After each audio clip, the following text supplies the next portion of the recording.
Three D একদম হাতে গরম থ্রিডি ডিজাইন নিয়ে চলে এসেছি তোমাদের জন্য।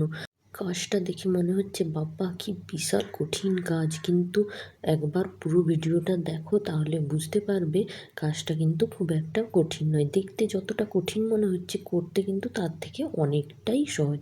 আসলে আমরা দেখেই ভয় পেয়ে যাই আর ভয় পেয়ে পালিয়ে যাই, কঠিন ভেবে কাজটা করি না। কিন্তু যদি একটু মন দিয়ে করি তাহলে বুঝতে পারবো যে কাজটা এতটাও কঠিন ছিল না। খালি একটু মাত্র পেশেন্সের দরকার ছিল আর একটু পরিশ্রমের দরকার ছিল।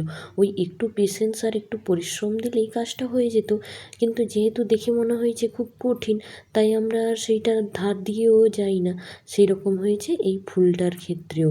দেখে মনে হচ্ছে বাবা থ্রিডি বেশ বিশাল কঠিন ব্যাপার, কিন্তু সত্যি বলছি একটু কঠিন নয়। তোমরা একটু ধৈর্য ধরে ভিডিওটা শেষ পর্যন্ত দেখো, দেখবে কাজটা কি ইজি। এই যে দেখো, আমি কথা বলতে বলতে ওপরের দিকের মোটা ডালটা কিন্তু করে ফেলেছি, আর পুরো ডালটা কিন্তু আমি স্টিম স্টিচ দিয়েই করেছি। স্টিম স্টিচ দিয়ে ডাল করা খুবই ইজি, সে ছোট ডাল হোক বা পাতলা ডাল হোক বা মোটা ডাল হোক। দেখো, একটা ছোট পাতলা ডালও আমি স্টিম স্টিচ দিয়ে করে ফেলেছি। এবার আমি সরাসরি পাতাতে চলে এসেছি এবং একটা ঝটপট করে সবুজ কালারের সুতো নিয়ে নিয়েছি। আর আজকের পুরো কাজটাই আমি অ্যাঙ্কারের সুতো দিয়ে করেছি। এখানে আমি 6 তার সুতো থেকে খুলে 3 তার সুতো নিয়েছি। আর দেখো, ফিশবোন স্টিচ দিয়ে ঝটপট করে আমি পাতাটা সেলাই করে নিচ্ছি। ফিশবোন স্টিচ দিয়ে পাতা করতে আমার দারুণ লাগে আর ঝটপট হয়েও যায়।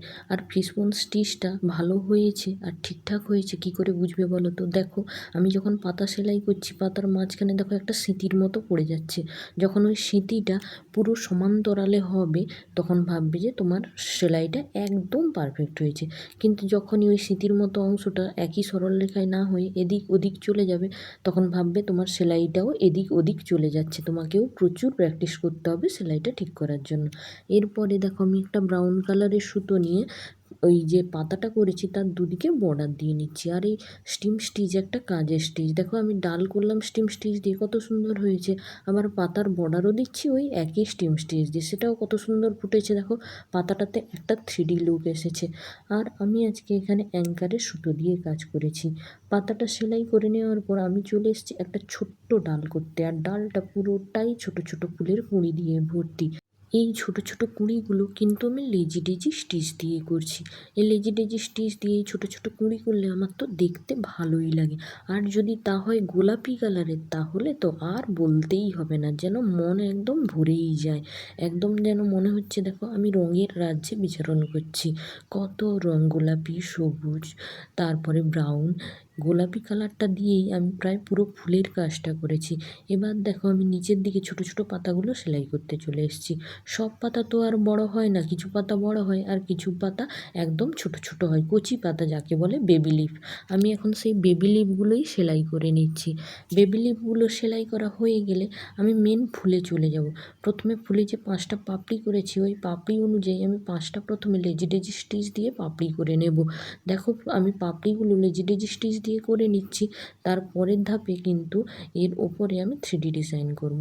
তবে থ্রিডি ডিজাইন করার আগে আমি কিন্তু ফুলের যে কুঁড়িটা আছে ওই কুঁড়িটা সেলাই করে নেব। আর কুঁড়িটা সেলাই করার জন্য প্রথমে আমি দেখো ফুলের যে বৃন্তটা, সেই বৃন্তটা তৈরি করে নিচ্ছি। আর বৃন্তটা করার জন্য আমি স্টিম স্টিচ ব্যবহার করেছি এখানে।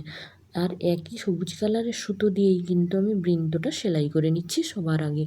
আমি যখন প্রথম প্রথম এই ফুলের কুঁড়ি সেলাই করা শিখি, তখন এই বৃন্ত সেলাই করতে আমার এত ভয় লাগতো, মনে হতো যে এইরকম শেপটা, যে এই যে 3টা ত্রিশূলের মতো যে শেপটা, ওইটা আমি আনতে পারবো না। কিন্তু এখন প্র্যাকটিস করে করে বেশ ভালোই করতে পেরেছি। হয়তো পারফেক্ট হচ্ছে না, আরও প্র্যাকটিস করতে হবে, প্র্যাকটিস করলে ভালো হবে। কিন্তু চেষ্টা করছি আর এখন আগের থেকে অনেক ভালো হয়েছে। এরপরে দেখো, ওপরের দিকে আমি সেই গোলাপি কালারের সুতো দিয়ে ফুলের কুঁড়িটা সেলাই করে নিচ্ছি। দেখো, সেই সাটিন স্টিচ দিয়ে কি সুন্দর হচ্ছে না? আসলে গোলাপি কালারটাই এত সুন্দর। আর আমার কাছে গোলাপির না 4-5টা শেড আছে। একবার ভাবছি শুধুমাত্র গোলাপির বিভিন্ন শেড দিয়েই একটা আমি ডিজাইন করব।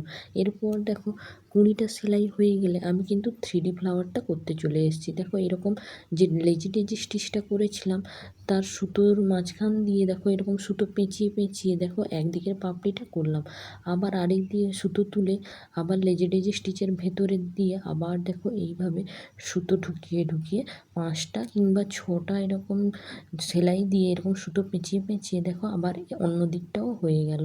দেখো আমি নিচে এবার সুতোটা ভরে দিচ্ছি, দেখো কি সুন্দর করে পাপড়িগুলো হয়ে যাচ্ছে। আসলে কি বলো তো, এরকম সেলাই মুখে না বলে বোঝানোটা কঠিন, যতটা সহজ চোখে দেখে বোঝাটা। দেখো দেখলেই বুঝে যাবে, তার থেকে মুখে বলে বোঝালে ওটা কিন্তু খুব কঠিন কাজ। এই দেখো পুরো ফুলটা হয়ে গেল, দেখো কতটা সুন্দর লাগছে 3D ফ্লাওয়ারগুলো। আমি 2টো ফুল পুরো করেছি আর একটা ফুলের অর্ধেক করেছি। এই 3D ফ্লাওয়ারগুলো তোমাদের কেমন লেগেছে তোমরা জানাবে, আর জানাবে যে এটা করা কঠিন না সহজ। আমার তো সহজই মনে হয়েছে, কেননা এইরকম সুতোর ভেতরে দিয়ে সুতো পেঁচাতে খুবই সহজ আর তাড়াতাড়িই হয়ে গেছে। অন্যরকম যেমন ব্রাজিলিয়ান রোজ বা বুলিয়ান নট করতে কঠিন, এটা কিন্তু এতটাও কঠিন নয়। আমার ভিডিও যদি ভালো লাগে তাহলে পাশে থেকো। ধন্যবাদ।